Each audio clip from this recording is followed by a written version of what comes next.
தமிழகத்திலிருந்து 6 ராஜ்யசபா எம்பிக்களை தேர்ந்தெடுப்பதற்கான ஓட்டுப்பதிவு வரும் 27ஆம் தேதி நடக்கும் என்று தேர்தல் அதிகாரி அதிகாரப்பூர்வமாக அறிவித்துள்ளார். தமிழகத்திலிருந்து ராஜ்யசபாவிற்கு தேர்வு செய்யப்பட்ட அதிமுகவின் மைத்ரேயன் இளவரசன், திமுகவின் கனிமொழி, சிவா, இந்திய கம்யூனிஸ்ட் கட்சியின் ராஜா, காங்கிரசின் ஞானதேசிகன் ஆகிய 6 பேரின் பதவிக்காலம் அடுத்த மாதம் 24ஆம் தேதியுடன் முடிவடைகிறது.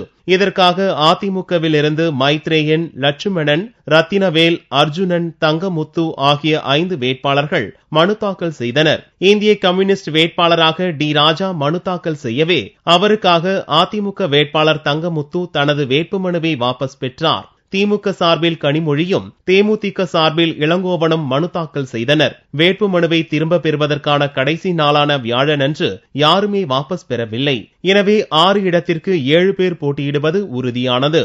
இது தொடர்பாக வியாழனன்று தேர்தல் அதிகாரியும் சட்டசபை செயலாளருமான ஜமாலுத்தீன் வெளியிட்ட அறிக்கையில் ராஜ்யசபா தேர்தலில் 7 வேட்பாளர்கள் போட்டியிடுவதாக தெரிவித்தார்.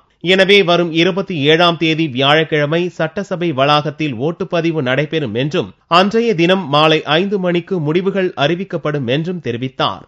அதிமுகவின் 4 வேட்பாளர்கள், இந்திய கம்யூனிஸ்ட் கட்சியின் ஒரு வேட்பாளரின் வெற்றி உறுதியாகி உள்ளது. திமுகவின் கனிமொழி, தேமுதிகவின் இளங்கோவன் இடையே கடும் போட்டி நிலவுகிறது. தங்களின் ஆதரவு யாருக்கு என்பது குறித்து வெள்ளியன்று நடக்கும் பொதுக்குழுவில் பாமக முடிவு அறிவிக்கப்பட உள்ளது. திமுக தரப்பில் 23 எம்எல்ஏக்கள் உள்ள நிலையில் மனிதநேய மக்கள் கட்சி மற்றும் புதிய தமிழகம் கட்சியின் தலா 2 எம்எல்ஏக்களை சேர்த்து கனிமொழிக்கு 27 பேரின் ஓட்டுகள் உறுதியாகி உள்ளன. காங்கிரஸ் கட்சியின் 5 எம்எல்ஏக்களின் நிலைப்பாட்டில் சஸ்பென்ஸ் நீடிக்கிறது. தேமுதிகவுக்கு காங்கிரஸ் ஆதரவு அளிக்கும் நிலையில் லோக்சபா தேர்தலில் அணிமாற்றம் உறுதியாகும் என்று நம்பப்படுகிறது. அதிமுக மற்றும் கம்யூனிஸ்டுகள் ஓரணியிலும், திமுக, மாமக, புதிய தமிழகம், பாமக ஆகியவை எதிரணியிலும் இடம்பெறும் நிலையில் காங்கிரஸ் மற்றும் தேமுதிக இணைந்து 3வது அணி அமைக்கும் வாய்ப்பு உருவாகியுள்ளது.